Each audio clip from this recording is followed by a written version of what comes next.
Speak to yourself like this today. I do not need the whole answer. I need the next honest step.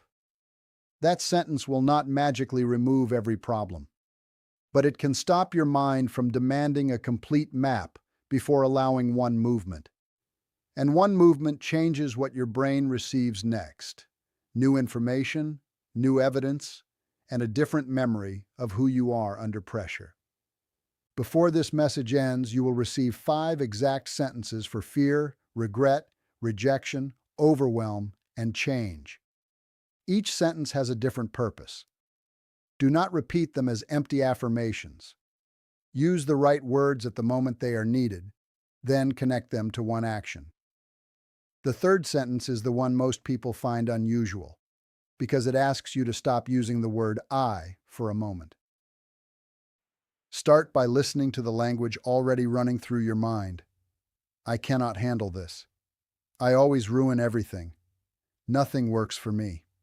They did not answer, so I do not matter. These sentences often arrive so quickly that they feel like facts. They are interpretations spoken in the voice of certainty. Words direct attention. When you say, "Nothing is working," your mind searches for failure and overlooks partial movement. When you say, "I always quit," every unfinished task becomes proof, while every return disappears from memory. Language does not create all reality, but it helps decide which evidence becomes emotionally available. The goal is not forced positivity. Saying, "Everything is perfect while you are hurting" can create more distance from truth. Better language is accurate, compassionate, and directional. It names the difficulty without converting it into a permanent identity. The first sentence is for fear. This is unfamiliar, not automatically unsafe. Fear often treats novelty as danger. A new boundary, application, relationship, or public attempt can create alarm simply because the outcome is uncertain. That alarm deserves attention, especially when real risk exists. But unfamiliarity alone is not proof that the step is wrong. After saying the sentence, ask, what evidence of actual danger is present, and what evidence of ordinary uncertainty is present? Separate the two. If danger is real, protect yourself and seek support. If uncertainty is the main issue, reduce the step instead of abandoning the direction. Send one question instead of making the whole commitment. Publish one sample instead of changing your entire career. Hold one boundary and observe the response. A smaller experiment allows courage and caution to work together. The second sentence is for regret. My last choice is information, not a life sentence. Regret can be useful when it identifies a behavior that needs repair. It becomes destructive when it turns one choice into a permanent description of your character. I made a selfish decision can guide change. I am nothing but selfish creates shame without direction. Use regret in 3 steps. Name the action without exaggeration. Repair what can responsibly be repaired. Create a rule for the next similar moment. If I become defensive, I will pause before answering. If I miss the deadline, I will communicate before disappearing. Information becomes wisdom when the next response changes. Here is the pattern interrupt. Punishing yourself is not the same as taking responsibility. Responsibility repairs. Punishment often keeps attention trapped on your pain instead of the impact of your behavior. The third sentence is for emotional overwhelm, and this is the unusual one. Use your own name. What does your name need to do next? Research on third-person self-talk suggests that referring to yourself by name can create psychological distance and reduce emotional reactivity. You begin thinking about yourself more like you would think about another person. That small change in language can make wise advice easier to access. Try it now. Say your name silently. Then say, "You do not need to solve your entire future tonight. You need one action that respects tomorrow." Notice whether the tone changes. You may become less cruel and more specific. Do not use your name to command or shame yourself. Speak as a calm mentor. You are tired. Do not send the message yet. You are afraid, and 10 minutes of work is still possible. You need support, not another hour of pretending. Distance should create care, not coldness. If these first 3 sentences already feel more useful than generic affirmations, subscribe. The purpose here is simple. Words should help you meet reality more wisely, not escape from it. The 4th sentence is for rejection. This answer describes one door, not my total value. Rejection hurts because the mind often combines outcome and identity. The application was declined, therefore I am not capable. The person left, therefore I am not lovable. The audience did not respond, therefore my voice does not matter. The outcome is real. The total conclusion is larger than the evidence. Ask, what exactly was rejected? A proposal in one form, a request at one time, compatibility with one person, a version of work at one stage. Specific language preserves room for learning. Then ask whether the rejection contains information. Does the work need improvement? Did you ignore a mismatch? Did the other person simply choose differently? Not every rejection contains a lesson about your performance. Sometimes it is about timing, preference, limited capacity, or another person's freedom. Take the useful information without making rejection your identity.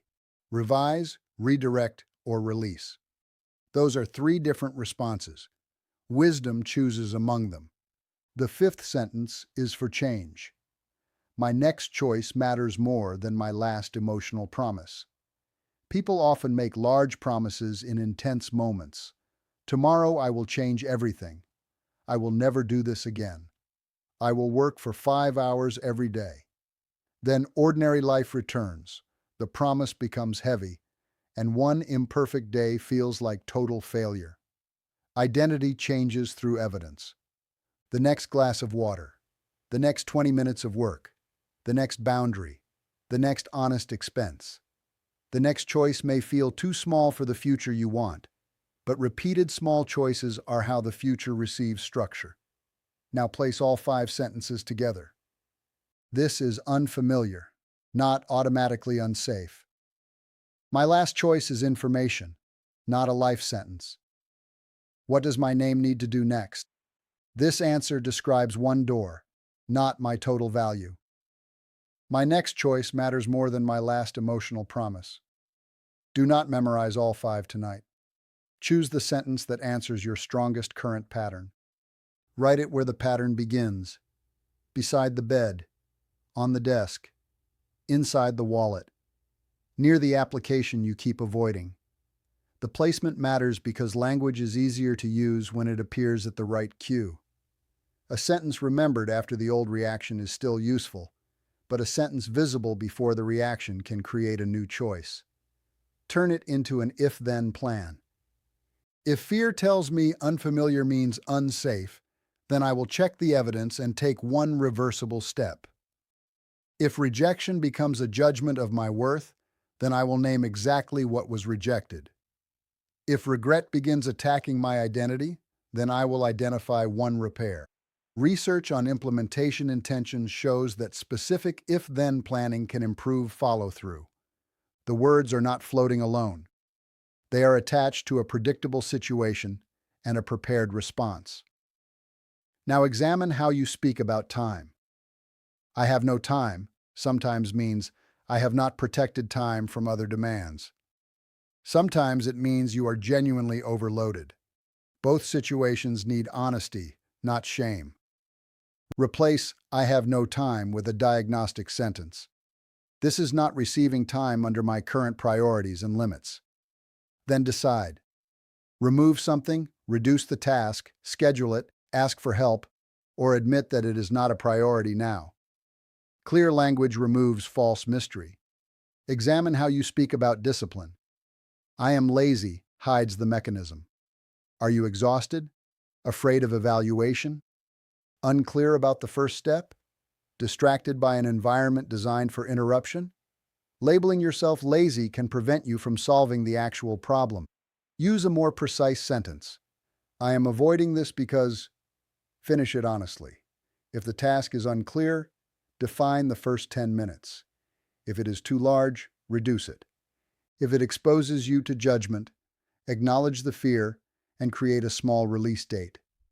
Examine how you speak about relationships. They are my destiny can make evidence disappear. They never cared can erase every complexity. Better language is specific. I care about them, and the current pattern is not healthy for me. Two truths can exist together. Specific language supports boundaries. I need you to change is a wish.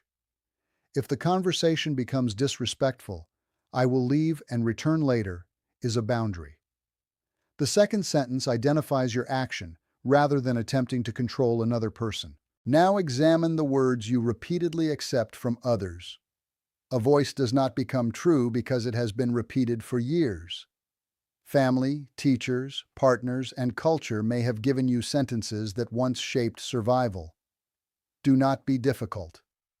People like us never succeed. You must carry everyone. Rest is weakness. Write one inherited sentence. Then ask, who benefits when I believe this? Ask whether it still serves your values, health, and responsibilities. Respecting where a belief came from does not require keeping it forever. Create a replacement that is believable. Instead of, I fear nothing, say, I can act while fear is present. Instead of, everybody respects me, say, I can notice patterns and protect my access. Believable language can be practiced. Impossible language is rejected by the mind before action begins. Here is a 3-part formula for writing your own sentence. Truth, permission, direction. Truth, I am disappointed. Permission, I do not need to solve it immediately. Direction, I will review the evidence tomorrow and choose one response. Another example. Truth, I am behind on this project. Permission, shame will not finish it. Direction, I will work for 15 minutes now and update the deadline honestly. Truth keeps the sentence grounded. Permission reduces unnecessary force. Direction prevents comfort from becoming passivity. Now test the sentence in your body. Speak it slowly. Does it create space or pressure? A useful sentence may still challenge you, but it should point toward a responsible action. If it demands perfection, rewrite it. Do not turn self-talk into constant monitoring. You do not need to correct every negative thought. Thoughts are events, not commands. Choose the repeated sentence that produces the most costly behavior. Work there first. Now use this approach in 5 common moments where language quietly changes behavior. The first moment is waking. Many people begin the day with a verdict. I am already behind. That sentence creates urgency before any decision has been made. Replace it with, the day has started and I can choose the first 10 minutes. Then protect those minutes from notifications if your responsibilities allow. The second moment is facing a difficult task. The old sentence is, I have to finish all of this. The size of the demand triggers avoidance. Replace it with, I have to make the next part clear. Open the file. Write the ugly first line. List the 3 missing pieces. Clarity reduces emotional weight. The third moment is money stress. The old sentence may be, I am terrible with money, or there is no point looking. Replace it with, the numbers may be uncomfortable, and seeing them gives me choices. Open one statement. Record one amount. Seek qualified guidance when the situation requires it. Shame cannot create a plan, but clarity can begin one. The fourth moment is conflict. The old sentence says, I must make them understand. That places your piece inside another person's response. Replace it with, I will communicate clearly, and their response will give me information. Your task is honesty and appropriate boundaries, not control. The fifth moment is the evening review. The old sentence is, I wasted another day. Replace it with 3 questions. What did I complete? What pulled me away? What will I prepare for tomorrow? Review creates information. Condemnation creates fatigue. Notice how none of these replacements claims that life is easy. Each one changes a total judgment into a workable instruction. There is also a language pattern that looks humble but keeps people trapped. I am just being realistic. Sometimes realism means respecting evidence. Sometimes it means protecting an old fear from being tested. Ask, which evidence would be allowed to change my mind? If the answer is none, the belief may be a wall rather than an observation. Another trap is using spiritual language to avoid direct language. The timing is not aligned may sometimes mean, I am afraid to begin. The energy feels wrong may mean, the person has repeatedly ignored my boundary. Translate the spiritual phrase into observable behavior. You can keep a sense of meaning while remaining honest about evidence. Now listen to how you accept praise. If someone says your work helped them and your immediate answer is, it was nothing, you teach your mind to reject positive evidence. Try, thank you. I worked hard on it. Receiving does not require arrogance. Listen to how you ask for help. Sorry to bother you begins by calling your need a burden. When appropriate, try, do you have 10 minutes to help me think through this? Clear requests allow the other person to choose honestly. Listen to how you say no. Long explanations often invite negotiation. A respectful sentence can be short. I cannot commit to that. That does not work for me. I need time before I answer. Your no does not need to become a trial where you prove exhaustion beyond doubt. Words also shape repair. Instead of, I am sorry you felt that way, say, I see how my action affected you. I am sorry. Here is what I will do differently. Repair becomes credible when language names behavior and future response. Choose one area now. Waking, work, money, conflict, evening, praise, help, boundaries, or repair. Write the old sentence and the replacement. Then identify the physical cue where you will use it. Without a cue, even wise words can disappear at the moment they are needed. For the next 7 days, use a one-line record.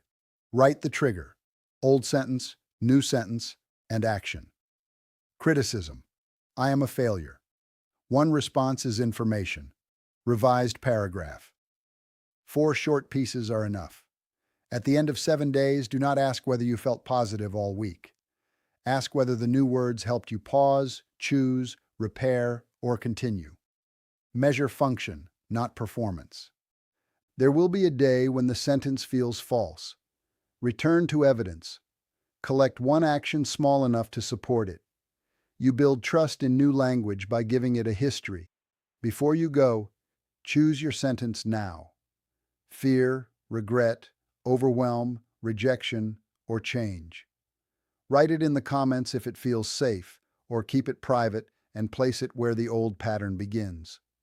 Everything inside you does not change because one sentence possesses magic. It begins changing because a wiser sentence interrupts an automatic story, directs attention toward evidence, and supports a different action. Write this in the comments. My words will support my next step. Like this message if one sentence met you at the right moment, and subscribe for more spiritual motivation grounded in practical truth. Speak gently. Speak accurately. Then let your behavior give the words weight.